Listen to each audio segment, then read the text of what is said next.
Noong makapagtapos si Lyra ng kursong Financial Accounting ay nag-apply siya sa isang kumpanya at natanggap bilang sekretary. Kaya naman masayang masaya siya dahil kahit papaano ay makakapagtrabaho na siya sa opisina. Mahirap pero masaya naman siya sa ginagawa.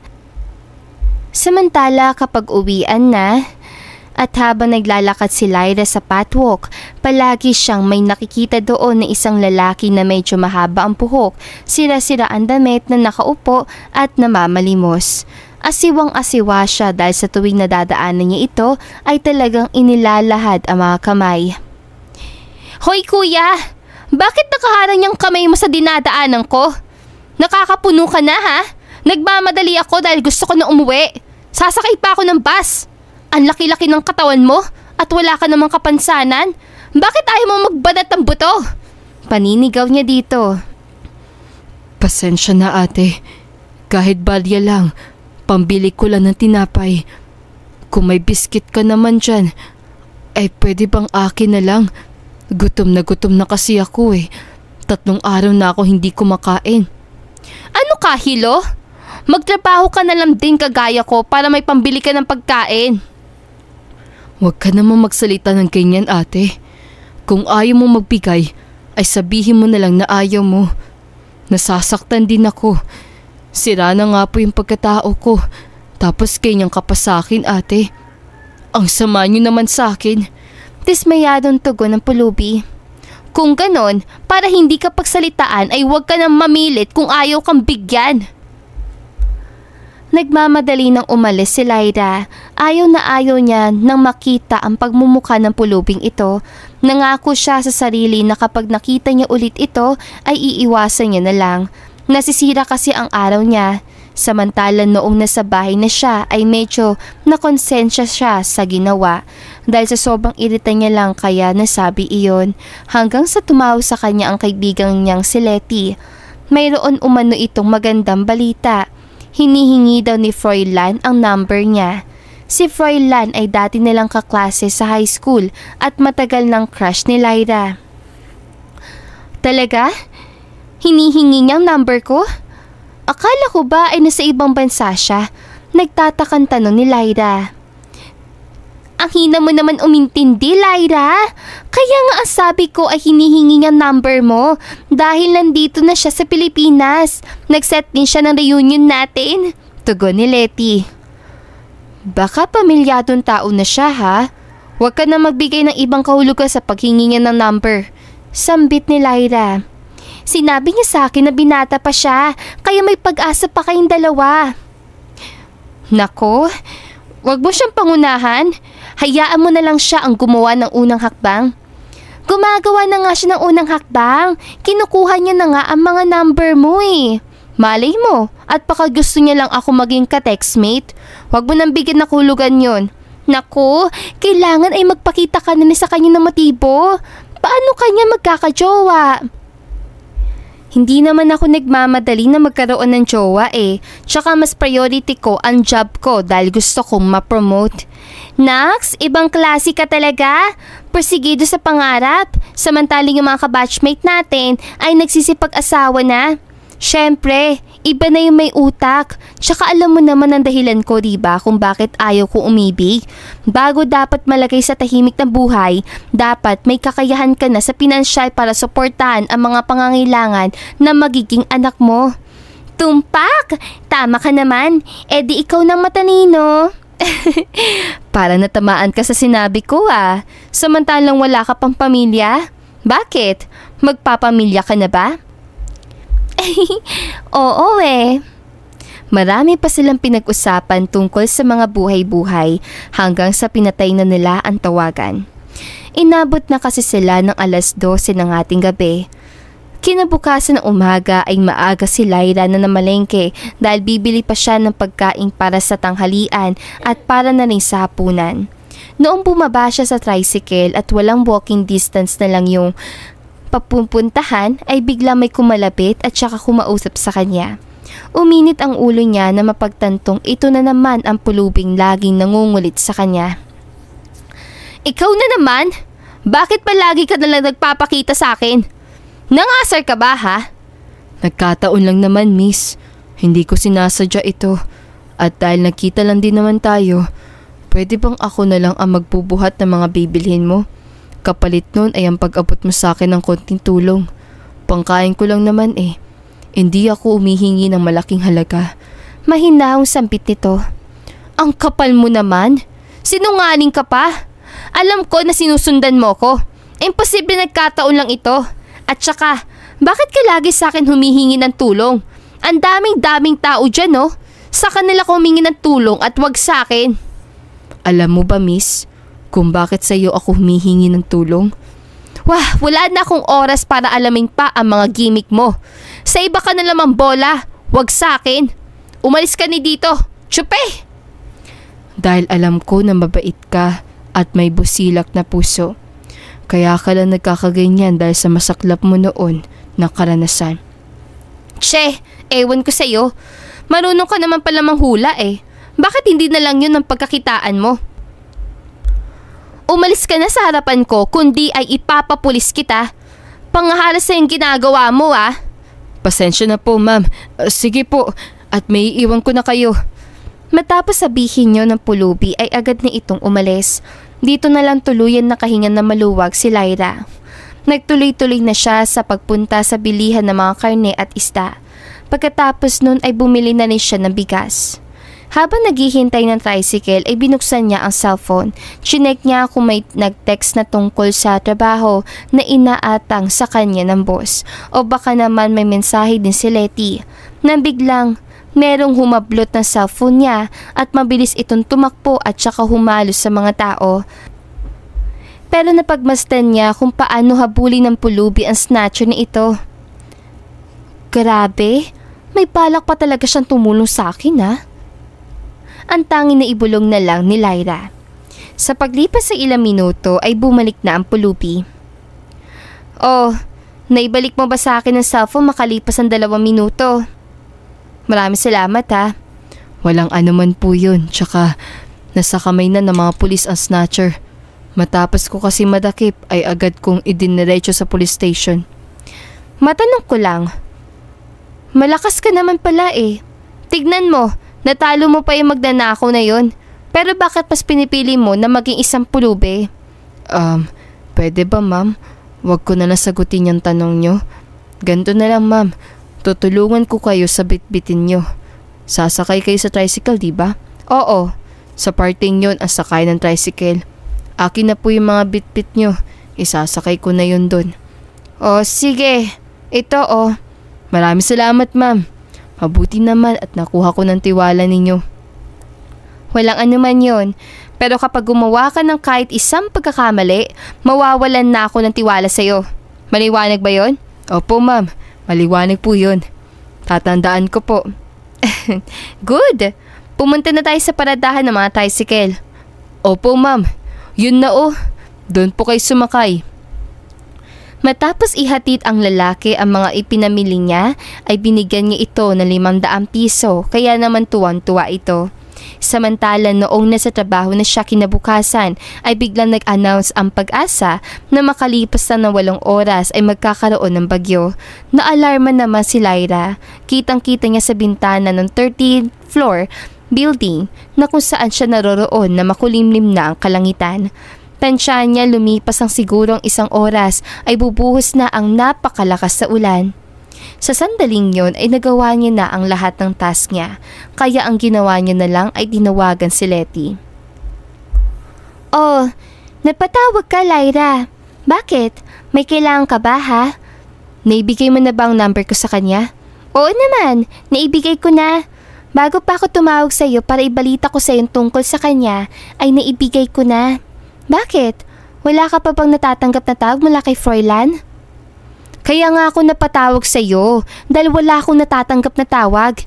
Hinihintay ko nga eh. Hayaan mo, tatawagan ko siya mamaya at sasabihin ko na tumawag din siya sa iyo. Nako, thank you so much Letty. Noong nakaraan lang ay pabebe ka pa. Ngayon naman ay gusto mo na matawagan ka agad. Bakit? Nagbago na bang isip mo? Gusto mo na ba ngayong magpabuntis? Hindi no? Ano bang pinagsasabi mo? Nakakaloka ka ha. Gusto ko lang siya makausap ulit dahil ang tagal na noong huli kami magkita. Sus, nagtatahilan ka pa. Pero alam mo ba ay may napapansin ako kay Froilan? Bakit? Ano napapansin mo? Bakla yata siya eh. Dahil minsan ay napapansin ko na may eyeliner at may makeup siya. Yun siguro ang dahilan kung bakit hanggang ngayon ay wala pa rin siyang asawa. Siguro, kaya hinihingi nito ang number mo ay dahil gustong magpatulong sa'yo kung paano gumanda. Paano kasi? Sobrang ganda mo eh. Maganda na ako pero talo pa rin ako sa'yo. Ganon? Bakla pala siya? Ang gwapo pa naman niya. Sayang. Siya nga pala, nabalitaan mo na ba na may bagyong paparating mamaya? Oo naman, bagyong Wilmer daw. Malakas kaya, pinapaalalahanan ko ang mga magulang at kapatid ko sa probinsya, lalo na at sa kanila nakasentro ang bagyo. Obserbahan mo si Froilan na at alamin mo kung siya ba ang tunay na bading. Ang laki ng interest mo para alamin ang tunay na kasarian niya ah. Huwag ka mag-alala, ganoon nga ang gagawin ko. Sige, ibababa ko na ha, marami pa akong gagawin eh. Noong sumapit ang isang oras ay dito na nga bumuhos ang napakalakas sa ulan. Yung mga nakikita niyang puno sa ibaba ay pahalang na ang pagkilos sa parabang mababali na. Nagkansela ang CEO nila sa magaganap sana na meeting dahil pinapauwi na sila nito ng maaga. Habang sakay na siya ng tricycle pa uwi na subdivision, nakita niya yung pulubi na tumulong sa kanya na basang-basa at parabang walang matutuluyan. Ma! Tawag niya kay Manong driver. Pwede bang ihinto mo muna ng pagmamaneho? May ipapasakay lang kasi ako ng isang kaibigan. Basang-basa na siya eh. Sino pong pasasakayin natin, ma'am? Yung homeless na yun. Dahil kaibigan ko yun eh. Sabay turo niya sa direksyon nito. Ah, yun ba? Huwag na po natin pasakayin yan, ma'am. Mukhang mabao eh. Marurumihan lang yung tricycle ko niyan. Huwag ka mag-alala. Babayaran ko ang mga nadumihan. Tsaka, hindi naman siya mabaho. Tignan mo, may paparating na bagyo, diba? Nagsisimula ng bumuhos ang napakalakas sa ulan. Wala siyang masisilungan kaya kailangan na pasakayin natin siya. Maliwanag ba? Sinabi niyo, mama. Sige, pasasakayin ang pulubi na yan. Lalapit na ako sa kanya. Yun! Maraming salamat, kuya. Walang anuman po. Noong makarating na sa tapat ng pulubi ay dito na niyaya ni Lyra na sumakay ito sa tricycle. Makikita naman na medyo sumigla na ang mukha nito. Talaga, ma'am? Naku, wala akong bayad. Tsaka, bakit niyo ako pasasakayin? Saan tayo pupunta? May paparating na bagyo. Hindi ka pa ba aware doon? Tsaka huwag ka ng maraming tanong dyan. Sumakay ka na. Ang kaso, ma'am, marurumihan yung tricycle eh. Ako nang bahala doon. Babayaran ko naman yung marurumihan eh. Maraming salamat po, ma'am. Napakabuti niyo talaga. Noong nakasakay na ito sa sasakyan ay merong binanggit ang pulubi sa kanya. Anya ay pinakapaborito niyang panahon ang tag-ulan. Nako, bakit mo naman paborito yung ganoong klase ng panahon? Gusto mo ba na araw-araw ay may bagyo? Hindi naman, ma'am. Kumbaga yung tag-ulan lang at walang halong bagyo. Bakit mo nga pala paborito yung season na yun? Pwede ba malaman? Kasi napapanaginipan ko palagi yung dream girl ko kapag nakakatulog ako ng umuulan eh. Kung po pwede nga lang sana na hindi huminto ang ulan ay tiyak na sasaya ang puso ko. Sino ba yung dream girl mo? At taga saan ba yan? Pwede bang malaman? Wala. Kalimutan mo na lang yun. Siya nga pala, hindi pa pala ako nagpapakilala sa'yo, di ba? Ang pangalan ko ay Roldan. Ikaw, miss, anong pangalan mo? Lyra ang pangalan ko. Nice to meet you, Roldan. Makalipas ang 2 minuto ay nakarating na sila sa bahay. Wala ang mga magulang at kapatid ni Lyra noon dahil nagbakasyon sa probinsya. Wow! Ang ganda ng bahay mo ah! Kahit ground floor lang pero malawak. Hindi ko ito bahay, Roldan. Nangungupahan lang kami dito. Ay, akala ko sa inyo. Pero bakit ayaw mo magpatay ng sariling bahay? May maayos ka naman na trabaho eh. Marami pang panahon para magpatayo ng sariling bahay. Sa ngayon kasi ay may iba akong iniipon. Teka, ano bang iniipon mo? Sobrang mahalaga ba yan? Abay, oo naman. Sobrang halaga. Siya nga pala, pumunta ka lang sa kusina at sa refrigerator ay maraming pagkain doon dahil alam ko na gutom ka na. Naku, maraming salamat ha. Ano bang naisipan mo at pinasilong mo ko dito sa bahay nyo? Mabuti na lang ay wala ang family mo dahil tiyak napapalayasin nila ako kapag nakita nila ako. Huwag ka nang maraming tanong dyan, Roldan. Baka mamaya ay magbago pang isip ko at papalayas kita dito. Pasensya na boss, hindi na po mauulit. Nagbibirong tugon ni Roldan. Dapat lang. Makaraan ng ilang oras ay mas lalong lumakas ang pagbuhos ng ulan kaya naman nag-aalalang tumawag si Lyra sa mga magulang sa gabing yon. Lalo na sa probinsya na yon ang pagtama ng malakas sa ulan. Nakausap naman niya ang ina at ayon din ay ayos naman sila doon. Huwag na umano siya mag-alala sapagkat matibay naman ang bahay. Dahil dito ay nakahinga na maluwag si Lyra. Hindi na siya mag-aalala sa pamilya. Oh, kamusta na yung pamilya mo doon? Ayos naman sila. Matibay naman daw ang bahay. Mabuti naman. Alam mo, nakakainggit ka dahil buo pa ang pamilya mo. Samantalang ako ay hindi na. Bakit? Ano ba nangyari sa pamilya mo? Namatay sila sa isang insidente na hindi ko na lang ikukwento pa. Isa lang ang natira kong kapatid. Kapag naaalala ko kasi ay nalulungkot ako ng sobra. Lalo na at mag-iisang dekada na. Napakabilis talaga ng buhay ng tao, no? Nawawala agad at walang permanente gaya ng ulan na titila din kapag naubos na ang tubig sa itaas. Tama ka dyan. Pero matanong ko lang, taga saan ka ba dati at bakit ka naging ganyan? Sa probinsya dati ako ng Visayas. Mas gusto ko na lang na magpalaboy-laboy dito sa Maynila. Unang-una ay wala naman ako mapupuntahan na ibang lugar. Pangalawa, kaya ayaw ko magtrabaho ay dahil wala na akong gana sa buhay. Wala namang madaling trabaho ngayon, puro mga nakaka-stress. Kaya para kumita ng madali at kapag nagugutom na lang ako ay doon na lang ako namamalimos. Pero balang araw ba ay babanggitin mo rin sa akin ang tungkol sa nangyari sa pamilya mo? Oo, Lyra. Pasensya na pero hindi na muna ngayon. Ayos lang, naiintindihan naman kita.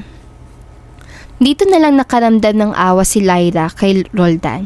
Dito niya napagtanto na ang lahat ng nagiging pulubi ay may malaking hamon sa buhay. Kaya nagsisisi siya kung bakit napagsasalitan ito noong una. Roldan, pasensya na nga pala sa mga nasabi ko sa'yo noong nakaraan ha. Hindi ko sinasadya yun.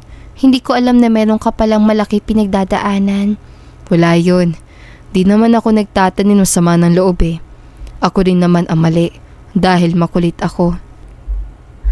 Bakit mo nga ba ako kinukulit ha? Gaya nga na sinabi ko sa'yo noong nakaraan.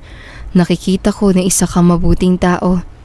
Mabuting tao tinarayan nga kita kung ano-ano pa ang mga nasabi ko. Lyra, matanong ko lang at wag mo sanang mamasamain. Bakit wala ka pang asawa? Hindi ba 30 ka na? Nako, mas mabuting tumanda ka na merong anak kaysa sa tumandang dalaga. Mahirap na nag-iisa dahil walang mag-aalaga sa'yo kapag tumanda ka na. O sisero ka talaga. Ay, pero sige, sasagutin ko. Dahil gaya mo, ay may napapanaginipan din ako na isang lalaki. Pero malabo yung figura niya, lalong-lalo na ang mukha. Masaya daw ako kapag kasama siya na para bang nasa fairy tales ako. Alam mo, simula noong napapanaginipan ko siya, ay naging pihikan ako sa mga lalaki. Naniniwala kasi ako na balang araw ay makikita ko din siya ng personal at hindi sa panaginip lang habang buhay. Matanong kita, Lyra, mahilig ka din ba sa mga ulan? Kung ganun ay bakit? Oo naman, sino ba namang hindi? Bukod kasi sa nawawala ang stress ko, ay may kakaibang saya na gumigising sa puso ko kapag nakikita o naririnig ang pagbuhos ng ulan. Kumbaga wala nang paliwanag pa. Kapag narinig ko na bumuhos ang ulan sa kalangitan ay kusang ngumingiti ang labi ko. Alam mo ba kung bakit mo nararamdaman yun? Siguro dahil ang ulan ay parang musika ng mga alaala. Sa bawat patak may bumabalik na kwento. At ang pinakamalinaw sa lahat ay yung gabing nakasama ko ang dream boy ko sa ilalim ng puno ng mangga. Umuulan noon pero sa gitna ng ingay at dilim parang kami lang ang nag-e-exist at sa bawat pagpatak ng ulan parang may sinasabi silang siya lang ang dapat na mahalin. Kaya siguro sa tuwing naririnig ko ang ulan, hindi lang puso ko ang ngumingiti. Pati kaluluwa ko ay lumilikaya kapag napapanaginipan ko siya. Hindi ba't kapag nananaginip parang kaluluwa mo yung kumikilos? Tama ka. Kahit ako, ganun ang nararamdaman ko tuwing napapanaginipan yung babae. Sana ay matagpuan ko na siya. Matatagpuan mo din yun. Huwag ka mag-alala. Siya nga pala, kung gusto mong matulog ay pwede mong gamitin yung bakanting kwarto. Wala namang gumagamit nun eh. Maraming salamat. Kailan ba uuwi ang mga magulang mo? Sa susunod na linggo pa. Bago sila dumating, ay aalis na din ako dito. Matagal-tagal pa naman yon kaya pag-iisipan ko pa kung saan ka titira. Nakakaawa ka eh. Bakit ka naman naaawa sa akin? Di mo naman ako kaano-ano. Isa lang naman akong pulubi na patapon na ang buhay. Naniniwala kasi ako na may darating pa na panibagong pukas sa'yo, kaya karapat-dapat kang tulungan. Oh, mas lumakas yung hangin at ang ulan. Mukhang ngayon na talagang mararamdaman ang intensity ng bagyo. Sandali lang. Yung tolda, tinatangay na malakas sa hangin. Kailangan kong ayusin dahil papasukan ng pag-anggi ang bintana kapag nawala ang tolda. Tutulungan na kita, Lyra. Sasamahan kita. Sige, maraming salamat, Roldan. Noong lumabas sila, agad nilang naramdaman ang hagupit ng hangin at ang bagsik ng ulan. Halos hindi sila makakita dahil sa lakas ng pagbuhos ito. Medyo nababasa na rin sila kahit may tagi-isang payong. Dali, hawakan mo tong isang dulo! Sigaw ni Lyra kay Roldan habang pilit inaabot ang laylayan ng tolda na halos matangay na. Hindi inaasahang nakahawak ang kanilang mga kamay. Naramdaman ni Lyra ang kapanatagan mula sa kamay ni Roldan. Sa unang pagkakataon, hindi na siya natatakot sa bagyo, bagkus ay nakaramdam siya ng kakaibang saya sa piling ng lalaking dati niyang kinaiinisan. Samantala, sa tulong ni Roldan, naayos sila ang tolda at mabilis na bumalik sa loob ng bahay. Basang-basa sila at kinikinaw. Salamat, Roldan. Mabuti na lang at nandito ka. Walang anuman. Dapat maligo at magpalit ka ng damit at baka magkasakit ka. Ikaw din. May mga damit doon sa cabinet sa may salas. Pumili ka na lang. Sa banyo ka maligo. Ako meron naman ako sariling paligo sa loob ng kwarto eh. Pagkatapos maligo at magpalit ng damit, nagtimpla si Lyra ng mainit na kape. Tahimik silang nagkakape sa sala habang pinapanood ang patuloy na pagragasa ng bagyo sa labas. Roldan, gusto ko sanang malaman, ano ba talaga ang nangyari sa pamilya mo? Dali, sabihin mo na sa akin para may pag-usapan tayo. Sa pagkakataong ito, hindi na umiwas si Roldan. Huminga siya ng malalim at nagsimula magkwento tungkol sa trahedyang bumago sa kanyang buhay. Ikinuwento niya ang tungkol sa sunog na kumilos sa kanyang pamilya, ang pagkawala ng kanyang mga pangarap at ang dahilan kung bakit siya napadpad sa lansangan. Habang nagkukwento si Roldan, tahimik na nakikinig si Lyra. Ramdam niya ang sakit at pagdadalamhati nito. Bakit nasunog ang bahay ninyo? At sino ba ang may gawa nun? Ang may gawa nun ay yung dating kaibigan ko. Ha? Kaibigan mo pa talaga? At papatayin kayo? Nasaan na yung isa mong kapatid? Nakipagsapalaran na siya sa ibang lugar. Nagkahiwalay kami ng landas. Yun nga ang masaklap na katotohanan eh. Nang dahil sa inggit ay papatayin kami. Nagkaroon lang naman ako na medyo maayos sa trabaho at motorsiklo. Ay ganun na ang gagawin niya. Pero matagal ko nang naisanla ang motor. Simula noong mawalan na ako ng gana matrabaho, Napakasama niya. Ipinakulong ko ang taong yun. Mabuti naman ay napakulong ng demonyo na yun. Habang buhay na siyang mabubulok sa bilangguan. Yun din ang dahilan kung bakit gusto ko ng ulan. Dahil malayo sa sunog at sa pinsala nito. Kung ako sa iyo, ay bumalik ka na sa trabaho. Magpatuloy ka sa buhay. Alam ko na ayaw ng pamilya mo na nagkakaganyan ka. Dapat kang lumaban sa buhay. Maraming salamat sa payo. Sige, susubukan ko.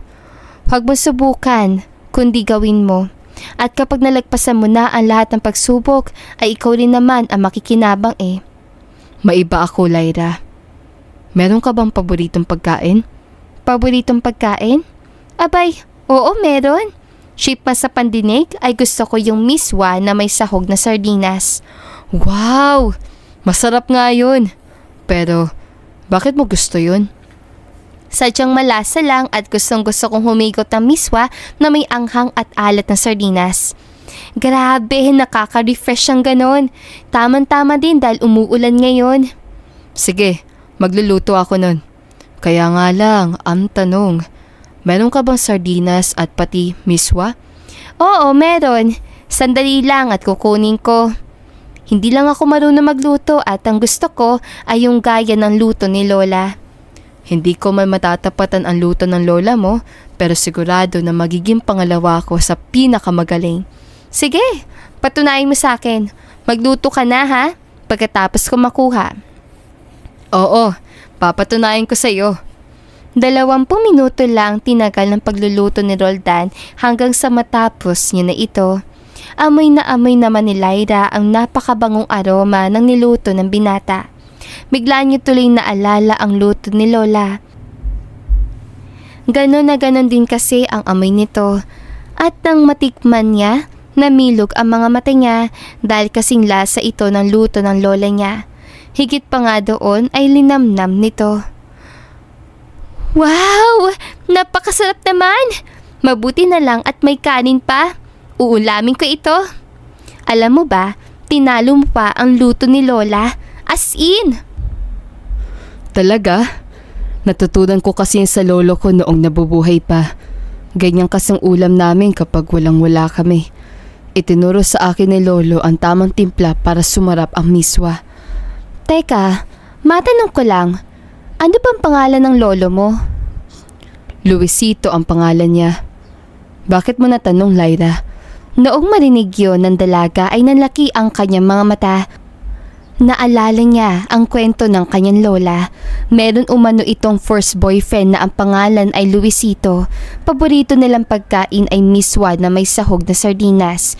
Kaya lang naman sila nagkahiwalay ay dahil ayaw ng pamilya ng lalaki dito sa lola ni Lyra. Nanggaling lang kasi sa payak ng pamumuhay, samantalang ang lalaki ay anak na mag-asawang tanyag na negosyante.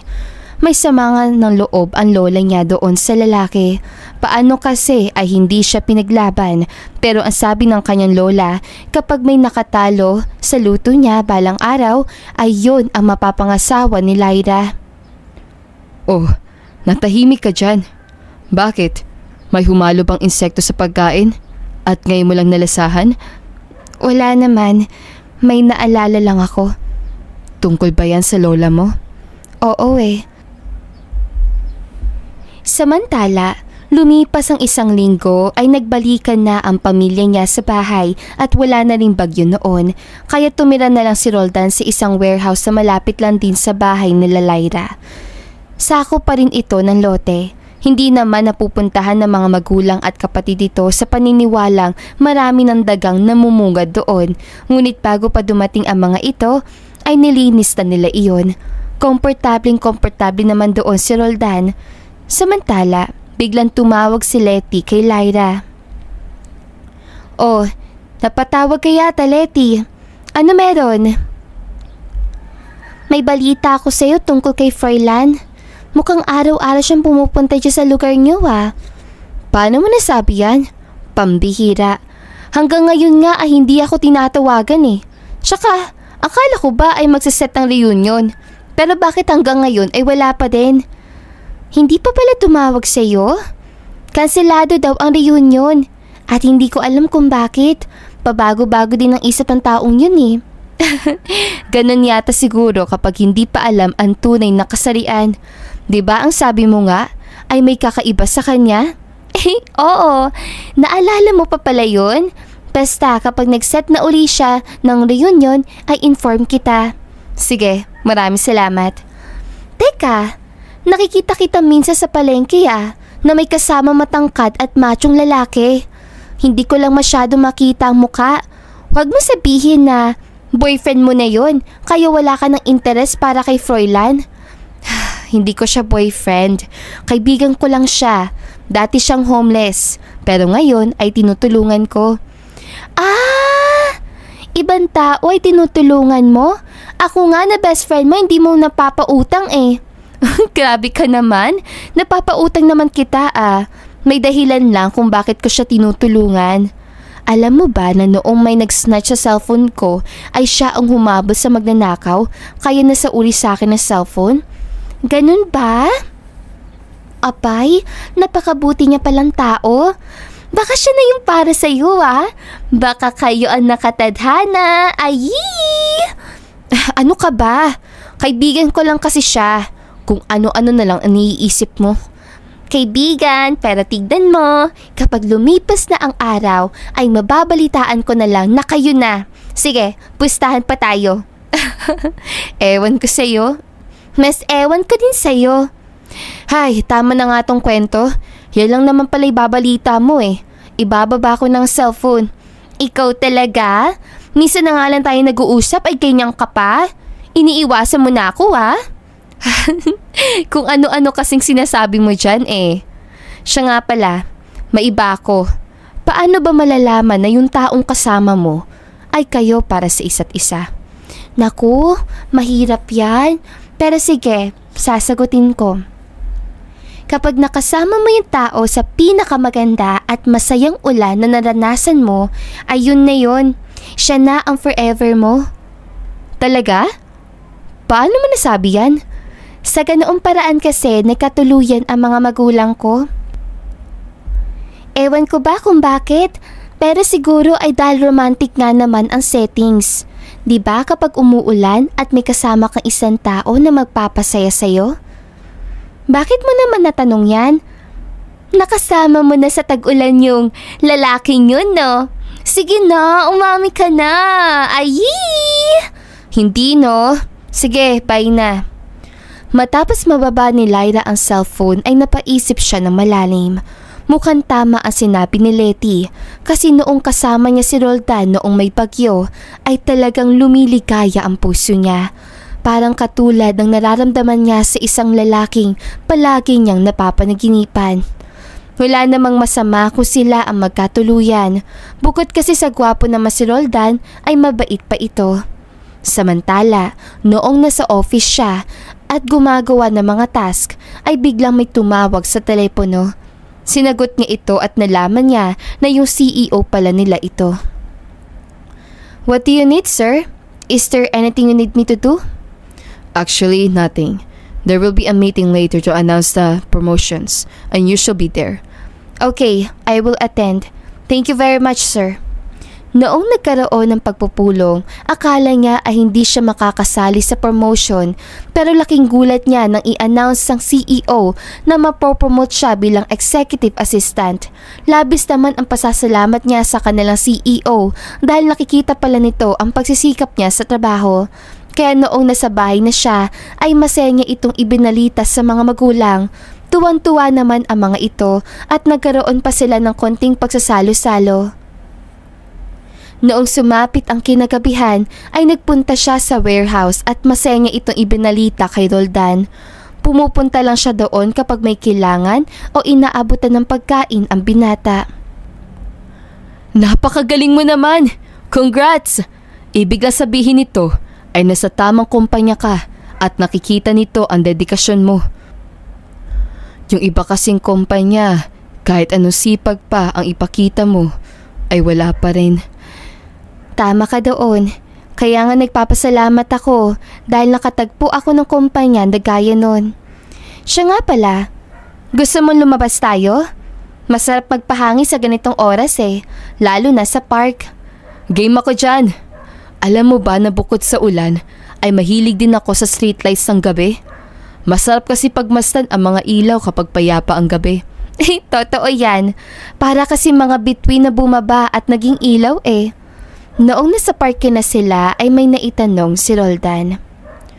Bakit mo naman naisipan na lumabas tayo? Wala lang. Masaya lang ako kapag kasama ka. Ako din. Masaya ako. At parang gumagaan ang pakiramdam ko kapag nandito ka palagi sa tabi ko. Ano kayang ibig sabihin nun, ano? Dahil siguro sa magkaibigan tayo. Siguro nga. Mamaya kapag nagsawa na tayo sa paglilibot sa parke, ay pumunta naman tayo sa mall. At ano naman ang gagawin natin doon? Manonood tayo ng sine. Hindi mo ba alam na may palabas na maganda? Palagi nga yung napapatalasta sa TV eh. Kitang-kita naman sa trailer na napakaganda ng love story at very romantic pa. Napanood ko nga yung patalastas yun sa TV. Mabuti na lang ay may TV sa warehouse. Paborito ko pa namang artista yung leading lady at leading man. Sige, nood tayo. Kaso, wala akong pera eh. Sino ba nagsabi na ikaw ang gagastos? Ako ang gagastos. Lilibin na kita. Talaga? Napakabait po talaga, Lyra. Tara na, manood na tayo. Sabik na ako mapanood ang palabas. Bumili sila ng tiket at pagkatapos ay pumasok sa cinema. Maraming tao, subalit nagkaroon pa rin sila ng upuan. Bumili na rin ng popcorn si Lyra. Halos kiligin si Roldan sa mga napapanood. Ganun pa naman yung eksena na gusto niya mangyari sa buhay pag-ibig niya. Samantalang si Lyra naman ay relax lang sa panonood habang kumakain ng popcorn. 2 palabas yung pinanood nila. Ang isa ay love story, samantalang ang isa ay horror. Pagkatapos sila manood ay pinag-usapan nila iyon. Grabe naman yung palabas sa love story kanina. Oh, bakit? Nagandahan ka ba? Ako nagandahan ako eh. At kinilig pa nga eh. Hindi ako nagandahan. Ayoko yung ginawang pagkukunwari ng lalaki na nagkunwari pang mahirap yun. Yun pala ay isang CEO. Hindi yun nakaka-impress sa akin eh. Gusto ko sa una pa lang ay tapat na sa akin ng lalaki.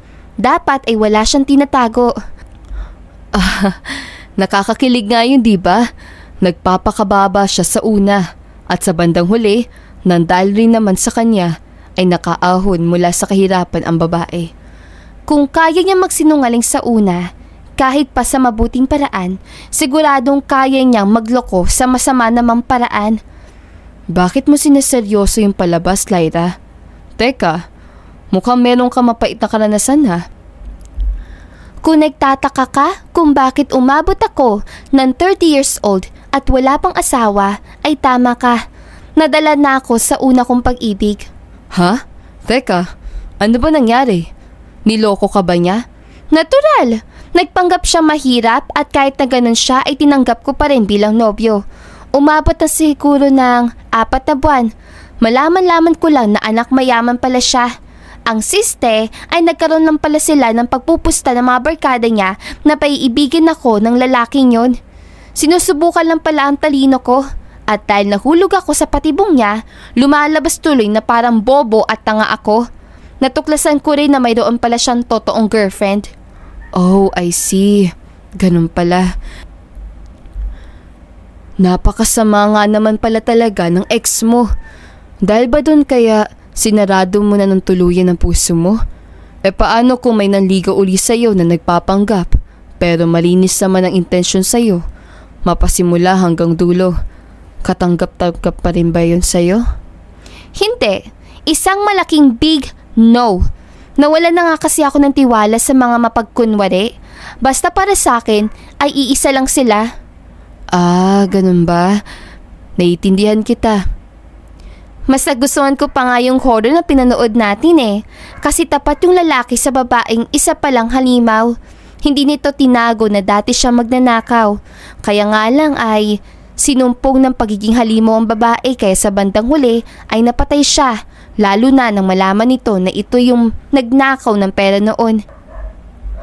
Pampagamot sana yun sa isang matanda na kumupkop sa kanya. At dahil wala ng gamot, ay namatay ito. Yun ang dahilan kung bakit napatay ng halimaw na nagbabalat kayong magandang babae ang lalaki. Yun nga ang problema sa lalaking yun. Ayos na sana pero umamin pa, kaya napatay tuloy. Kung hindi naman kasi tanga Tara na, umuwi na tayo. Baka umulan pa. Makulimlim Sige, gusto ko na nga matulog para makapag-isip ako na maayos. At anong namang pag-iisipan mo? Wala, Lyra. Kalimutan mo na lang yung mga nasabi ko. Roldan? Umamin ka nga. Meron ka bang tinatago sa akin, ha? Wala. Wala akong tinatago sa'yo, Lyra. Ganun ba? Sinabi mo yan, ha? Oo, promise. Tapat ako sa'yo. At ano naman ang tatago ko, di ba? Ni konting kayamanan nga, wala ako Sa kabila ng mga paliwanag, umiral pa rin kay Lyra ang pagiging usisera. Noong isang gabi ay pasimple siyang nagtungo sa warehouse upang matyagan si Roldan. Lumapit siya sa bintana kung saan ay masisilip ang looban nito hanggang sa nagulantang siya sa nasaksihan. Bukas ang medyo malabo ng ilaw sa looban. Anong nangyayari kay Roldan? Bakit nakaharap siya sa salamin at nagme-makeup? Hindi kaya... Isa kaya siyang bading? Sabi ko na nga ba, ay may tinatago siya. O, papaharap na siya dito. Magtatago na ako. Sapat na yung mga nakita ko. Agad nang bumalik si Lyra sa bahay at tinawagan niya si Letty. Gusto niya mabalitaan ang tungkol kay Froilan. Oh, napatawag ka, Lyra. Para may mahalaga kang sasabihin Wala naman, Letty. Gusto ko lang malaman yung tungkol kay Froilan. Meron ba siyang kahina-hinalang kinikilos? Oo, may kahina-hinala. Noong nakaraan habang sakay siya sa kotse ay natanaw ko siya sa loob. Nakita ko na badungis siya. Ewan ka ba kung sinasadya niya yun? Baka naman dumaan siya sa depression. Baka nga. Siguro ay meron siya naging type na lalaki at nagtapat siya ng feelings dito. Diba sabi mo noong nakaraanan na nagme-makeup siya? Ngayon ay wala na siyang ganang mag-ayos kaya madungis. Mukhang tama ka nga doon, Lyra. Kamusta na nga pala yung tinutulungan mong kaibigan dyan? Ayos lang ba siya dyan kahit nasa warehouse lang siya natutulog? Ayos lang naman. Gusto niya naman doon dahil malinis naman doon kahit warehouse lang. Kaso lang ay nahuli ko siya nagme-makeup. Hindi ko alam kung bading ba siya na gaya ni Froilan. Ha? Ano? Nagme-makeup? Mukhang tama ka ng hinala. Binabais siya. Sino pa namang matinong lalaki na maggaganon? Unless kung komedyante siya. Teka lang. May napapansin ako sa'yo, Lyra. Nawala ng tuluyan yung interes mo kay Froilan. Ngayon naman ay si Roldan na ang bukang bibig mo. Huwag mong sabihin sa kanya ka nagkagusto. Umami ka nga, Bes. Tamang hinala ko, ano? Alam ko na mapagkakatiwalaan kita. Kaya sa'yo ko lang ito sasabihin. Oo naman. Dapat mo lang akong pagkatiwalaan. 10 taon na kaya tayo magkibigan. Naging magkaklase pa, di ba? Totoo ang hula mo. Meron na akong pagtingin kay Roldan. Bakit? Anong nakita mo sa kanya at napaibig ka niya? Wala lang. Masaya lang ako kapag kasama siya. Hindi ko may paliwanag pero gumagaan na pakiramdam ko kapag binagmamasdan ko ang mukha niya. Hindi ba't ganun ang pag-ibig? Lumiligaya ang puso mo kapag kasama mo ang mahal mo sa buhay? Oo, ganoon na nga. Pero kala ko mataas ang standard mo pagdating sa mga lalaki. Hindi ba't sabi mo pa nga na mayamang lalaki ang gusto mong makatuluyan? Bakit ngayon ay nagugustuhan mo ang isang pulubi? Ewan ko. Hindi ko alam. Siguro ay nakikita ko naman na mabait siya. Kaso nga lang ay mayroong problema. Oh, anong problema? Nararamdaman ko na meron siyang tinatago sa akin. Ano naman sa tingin mo yung tinatago niya sa'yo? Yun ba yung pagiging bading niya? Hindi lang yun. Nararamdaman ko na may mas malaki pa siyang tinatago. May napapansin ako sa kanya. Parang kahawig niya ni si Froilan. Hindi ko pa nakikita yung Roldan na tinutukoy mo. Nakita ko man isang beses lang at hindi ko pa naklaro. Pero sige, patingin nga na picture niya. Ipasa mo sa messenger para makita ko. Tamang-tama, meron kami selfie. Sige, isasend ko na. Sige, isend mo na at naghihintay ako. Ha? Oo nga! Hawig na hawig! Mahaba lang ang buhok ni Roldan na hanggang balikat. May malaki nunal rin siya sa kanang pisngi. Pero yung buong mukha ay kaparehong-kapareho ni Froilan.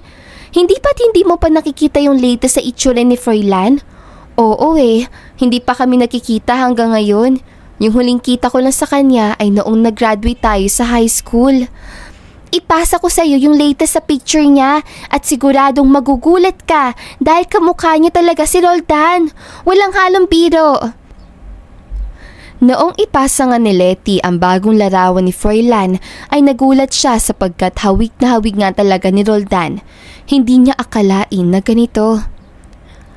Baka naman si Froilan at Roldan ay iisa.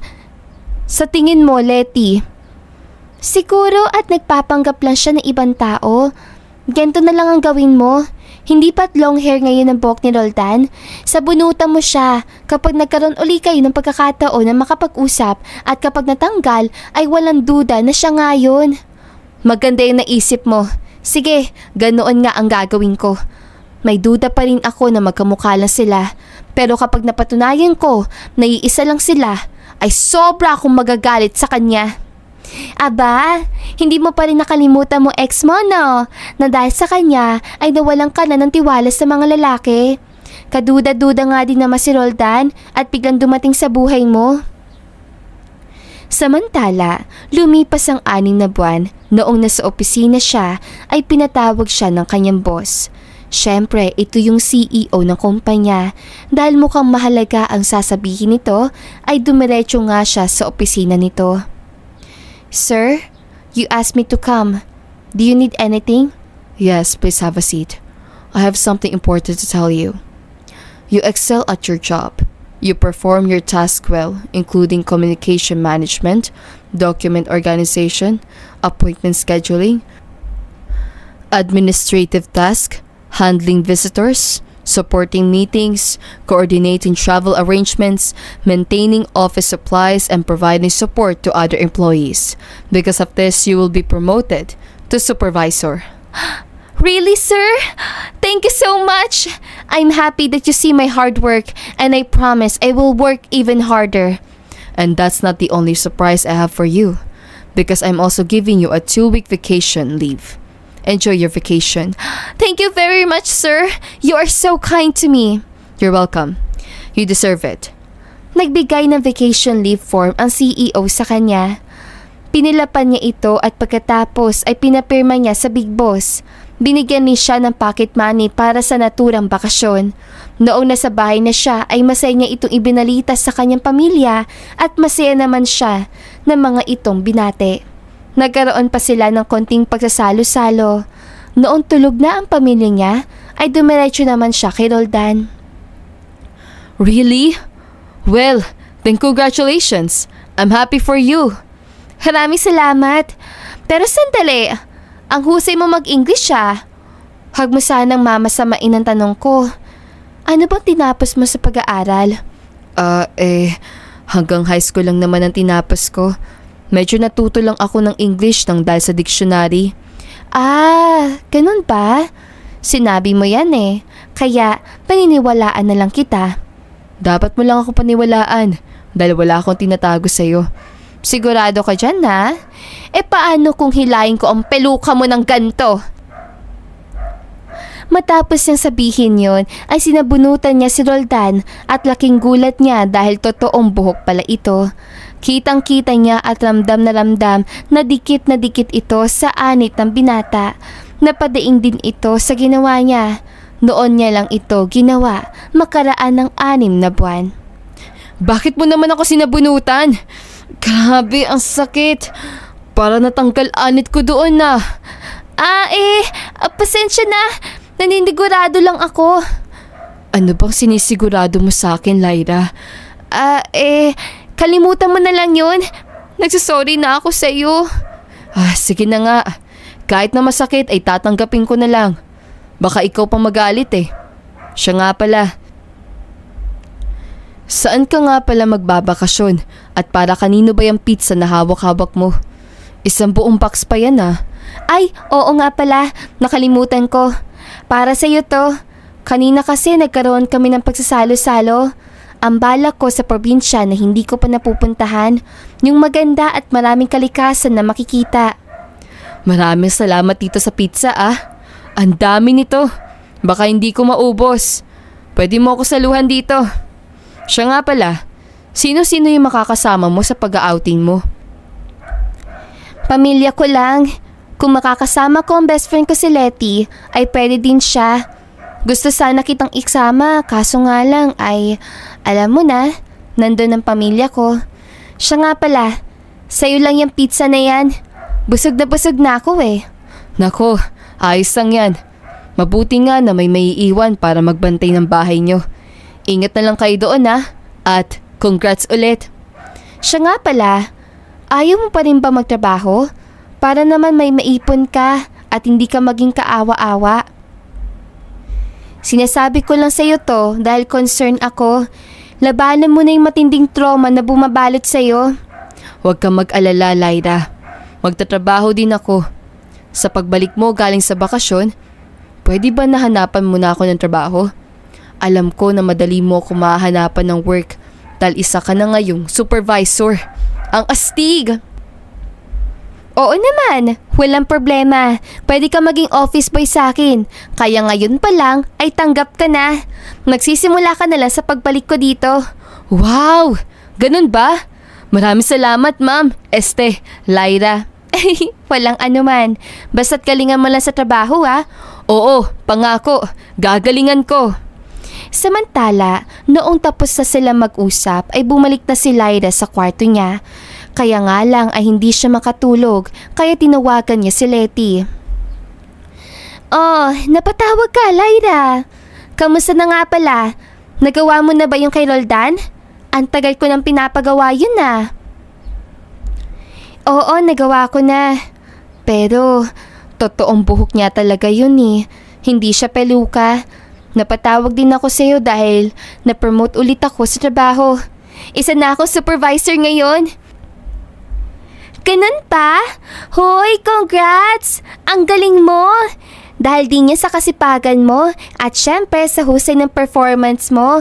Kaya hindi na ako mabibigla pa na balang araw ay mapopromote ka at ito na ngayon at nagkatotoo na. Siya nga pala, baka hindi talaga sila iisa. Baka nga magkamukha lang. Pero parang imposible na sobrang magkamukha. Pero walang ugnayan sa dugo, di ba? Ganto na lang. Tanungin mo kung ano ang nangyari sa mga magulang at kapatid ni Froilan. Doon na lang ako babase. Hindi ko alam kung anong binabalak mo. Pero sige, bukas ay tatawagan ko siya. Pero baka ayos lang ang pamilya niya at baka magtaka pa siya kapag tinanong ko na kung ayos lang ang mga ito. Huwag mo naman tanungin na para bang wala na sila. Siyempre, kamustahin mo lang kung ano nang lagay ng mga ito. Ganun lang naman. Sige, maraming salamat sa payo. Siya nga pala, gusto mo pa sumama sa vacation leave ko? 2 linggo yun ha? Maraming salamat na lang. Alam mo naman na may trabaho ako eh. Ano yun na absent ako ng 2 linggo? Abay, sorry na. Ikaw na nga yung niyaya eh. So, paano ba yan? Ganun na lang ang gagawin mo ha? Noong matapos na sila sa tawagan ay ibinaba niya na ang cellphone. Sa loob-loob niya ay paano malalaman ang sikreto ni Roldan. Kahit kasi napatunayan niya na magkaibang tao sila Roldan at Froilan, alam niya na may malaki itong tinatago. Samantala sa kabilang dako ay nagdudut-dut ng cellphone si Letty at nagdial siya sa isang numero. Oh ma'am, napatawag kayo. Anong gagawin ninyo? Meron ulit akong papatrabaho sa iyo at dapat ay hindi ka sasablay. Maliwanag ba? Opo, sa loob ng 2 taon na natin magkatransaksyon. Kahit kailan na hindi naman po ako sumablay, di ba? Oo, kaya nga malaki ang tiwala ko sa iyo. Kaya sa iyo ko pinapagawa iyon. Yung kaibigan ko na matagal ko ng karipal ay magbabakasyon sa isang probinsya. Ibinigay niya sa akin ang lokasyon na pupuntahan niya. Ikaw na ang bahala sa kanya. Maliwanag pa? Sige ma'am, ipasa niyo na lang sa akin sa messenger ang picture niya. At kung kailan siya pupunta doon, nang sa ganoon ay magtrabaho ko na. Samantala, habang nag-i-imagine na si Lyra sa lugar na pagbabakasyonan niya, ay wala siyang kamalay-malay na pinagtatangkaan na ang buhay niya ng inaakala niyang matalik na kaibigan, subalit isa palang ahas. Walang iba kundi si Letty na mayroon palang lihim na inggit sa kanya. Kung ano man ang dahilan nitong si Letty ay hindi niya alam. Noong pagsapit ng makalawang araw ay dito na nagayak ang pamilya niya upang sila ay mag-outing na. Hapon na noong makarating sila sa probinsya at nag-check-in sila sa isang hotel doon. Sa kabilang dako ay may tinawagan na masuloldan sa kabilang linya. Simon, come with me to the province. I'm going to mention. We'll book tickets and I just need to follow someone. Okay, sir. But who are we going to follow? Just don't ask so many questions. Just follow me. Okay, sir. I'm sorry. Samantala, sumapit ang kinabukasan ay dito na naghanap ng beach sila Lyra.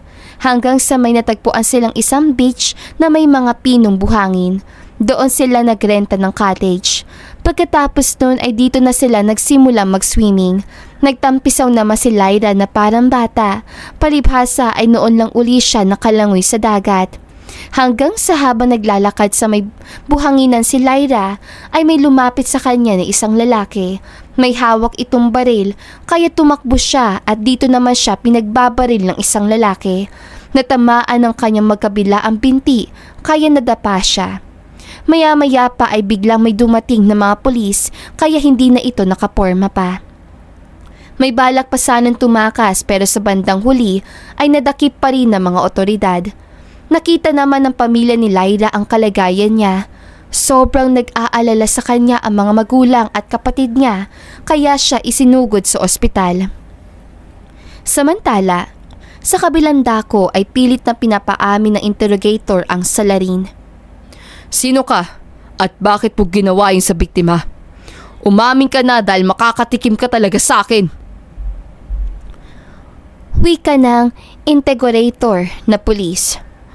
Ang pangalan ko po ay Anthony at nagawa ko lang yun dahil napag-utusan lang po ako. Sa Diyos naman tugon ng suspect.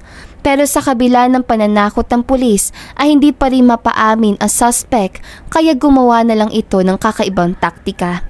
Walang iba kundi ang mga building rapport, direct questioning, emotional appeals at minimizing culpability. Sa bandang huli na paamin rin ito at isang tao lang ang tinutukoy na mastermind, walang iba kundi si Letty. Sa kabilang dako sa ospital ay magkatabi sa waiting area ang dalawang mag-asawa. Oh, lumabas na si Doc sa operating room. Maluhaluhang sambit ni Mang Agaton, ang ama ni Lyra. Sige, ako na lang ang lalapit sa kanya para kamustahin ang lagay ng anak natin. Tugon naman ni Aling Natalie, ang ina ni Lyra. Doc, kamusta na ang lagay ng anak ko? Ayos na siya at tatanggal na ang mga balas sa magkabila ang binti. Kaso nga lang may problema pa dahil hindi na siya makakalakad pa. Ano? Bakit hindi na siya makakalakad? Magkagawan pa ba ng paraan? Ikinalulungkot ko, ma'am. Imposible na pong mangyari yon dahil sobrang napinsala ang buto niya sa magkabila ang binti. Pero sige po, susubukan natin.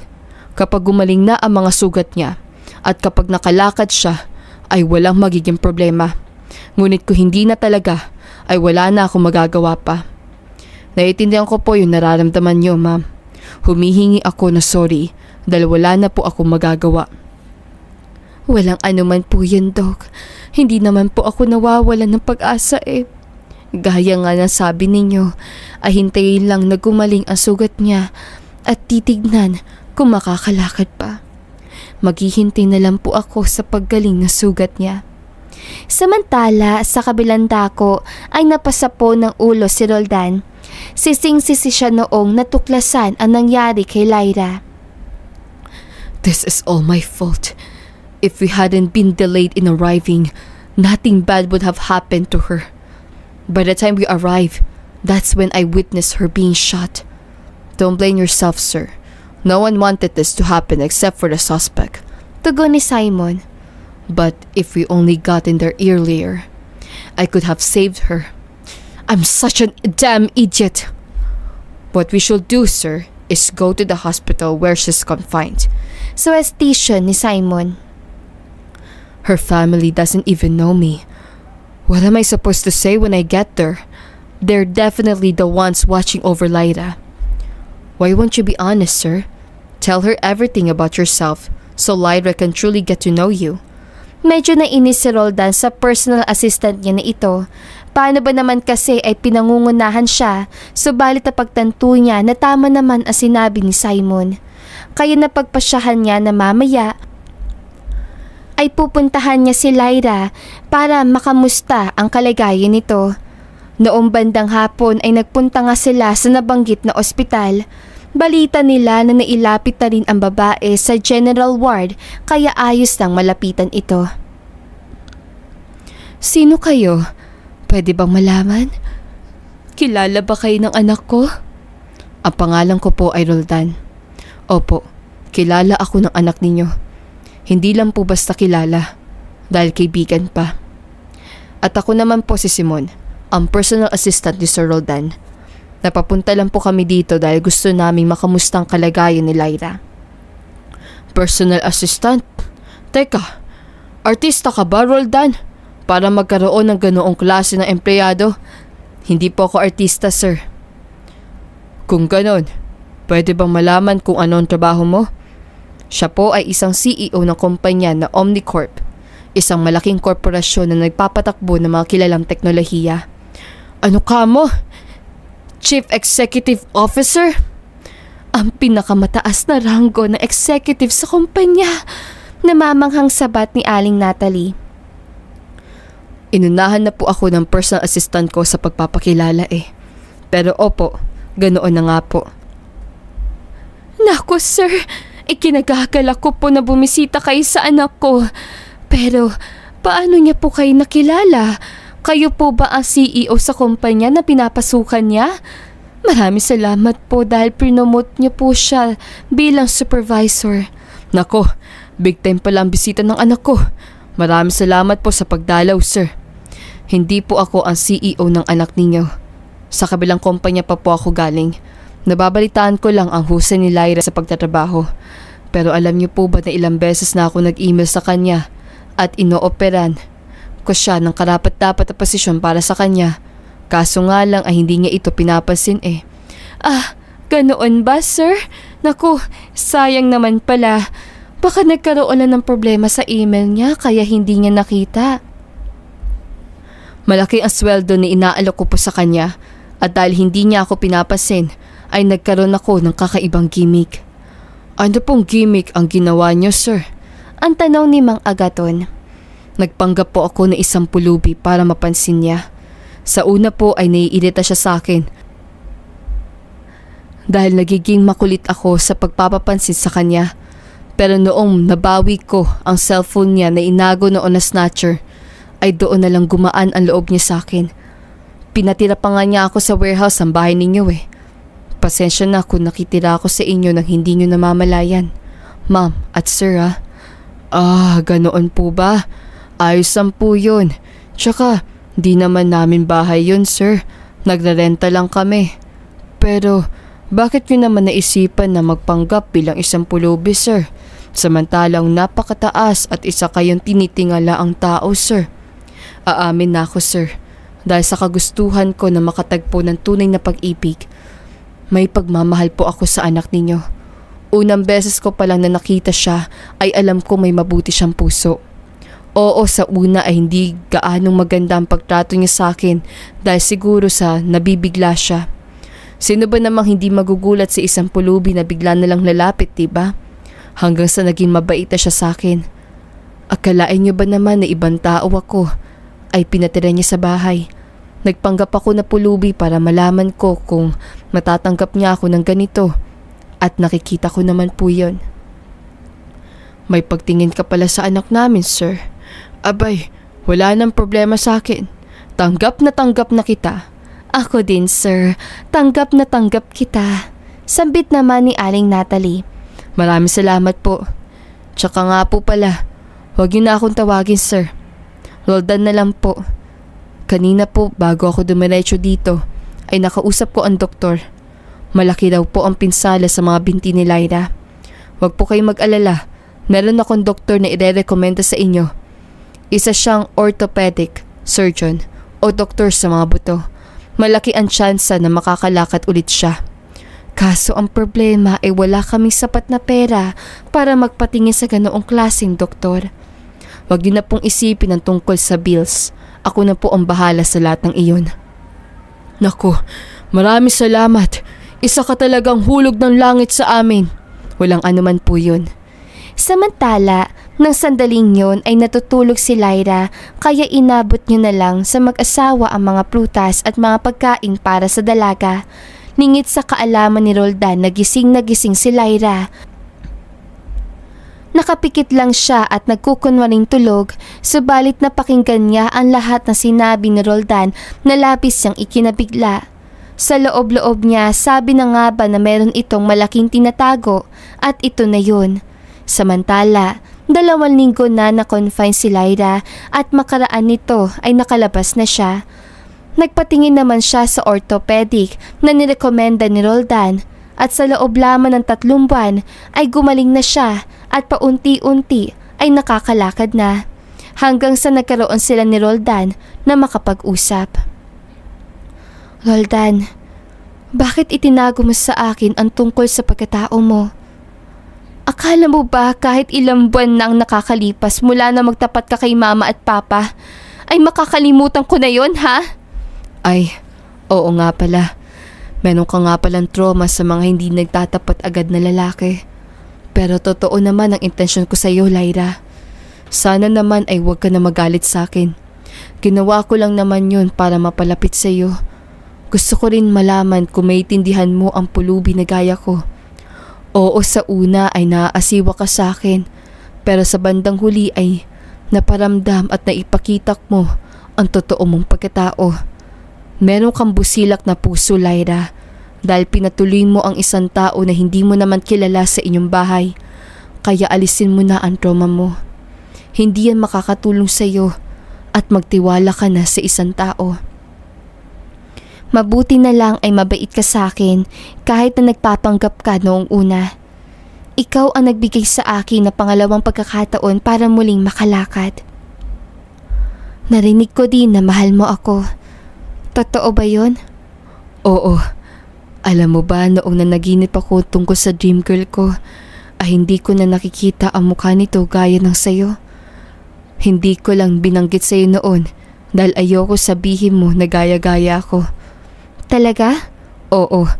At kailan lang ay napanaginipan ko ulit siya.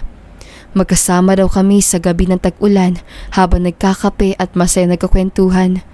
At noong halikan niya ang labi ko, ay doon ko ganap na nakita ang kanyang itsura. Kamukha mo siya, Lyra. Ibig sabihin ay ikaw ang dream girl ko na matagal ko nang napapanaginipan. At hindi naman yung malayo sa realidad dahil kung gaano kita kamahal sa panaginip ay ganoon din naman sa totoong buhay. Ganoon din yung napapanaginipan ko noong nakaraan at pati noong nakakonfine ako sa ospital. Umuulan noon at may lagnat daw ako at binabantayan daw ako ng dream boy ko.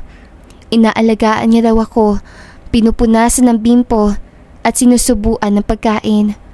At noong halikan niya ako sa noo, ay doon lang unti-unting lumilinaw ang panaginip ko sa mukha niya. At nawala na rin ang lagnat ko. Kamukha mo pala siya. At ikaw pala ang dream boy ko. Ang ibig sabihin nito ay tayo ang nakatadhana sa isa't isa. Maya-maya pa ay nagkalapit silang dalawa at nagkayakapan na mahigpit. Samantala ay may ipinagtapat si Roldan kay Lyra. Siya nga pala. Nagme-makeup ako noon para magmukhang pulubi. Alam ko na minsan mo na ako nahuli na ginagawa yon. Oo, alam ko na nagpapanggap kang pulupi. Pero, sino nga pala sa buhay mo si Froilan? Ang sabi ng ahas kong best friend noon na pinakulong ko na dahil sa pagtangkang pagpatay sa akin ay baka daw iisa kayo. Ganoon din ang hinala ko noon. Kakambal mo ba yung dati kong kaklase na yon? Ano ba siya? Isang bading o nagpapanggap din na mahirap na gaya mo? Oo, kakambal ko siya. Alam ko na rin na naging kaklase mo siya noong high school.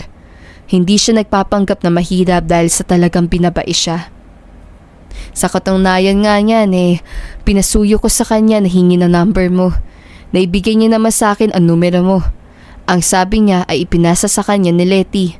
Pero kahit kailan ay hindi ako napatawag sa numero mo.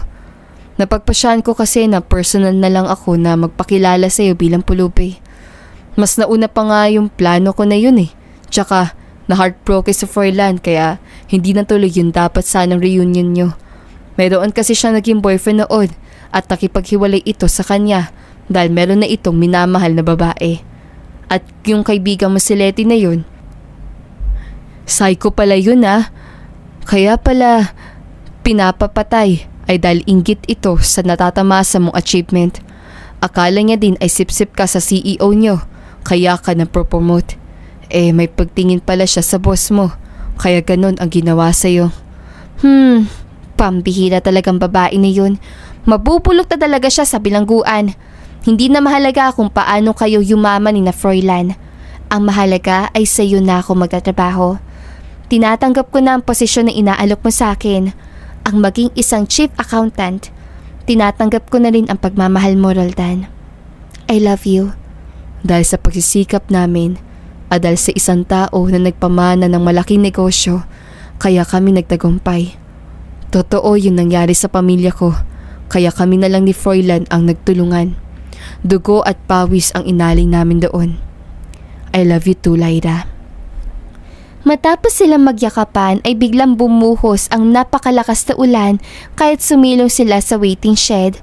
Sa bawat paglagaslas ng ulan ay parang musika sa kanilang pandinig. At sa bawat minutong lumilipas ay parang nagiging paraiso sa kanila ang bawat sandali. Napag-usapan rin nila yung napag-alaman nila na yung lolo at lola nila ang magkarelasyon noon. Nang dahil lang sa magkaibang estado ng buhay ay pinaghiwalay ng tadhana at kinasal tsaka nagkapamilya sa iba. Sila na ngayon ang nagpapatuloy ng naudlot na pag-iibigan ng mga ito. Samantala, magkasama na sa isang kumpanya sina Roldan at Lyra. Noong nakaraang taon ay kinasal sila at syempre, imbitado ang mga kamag-anak at mga kaibigan. Ngayon din ay nagdadalang taon na si Lyra. Sa susunod na buwan na ang kanyang maternal leave. Dalangin niya na sana ay maisilang niya ng maayos at malusog ang kanilang first baby. Ipinapangako rin nilang mag-asawa na magtutulungan sila sa pagpapalaki dito. At dito na nga po nagtatapos sa magandang istoryang ito. Don't forget to like, share, and subscribe. Hanggang sa muli, paalam!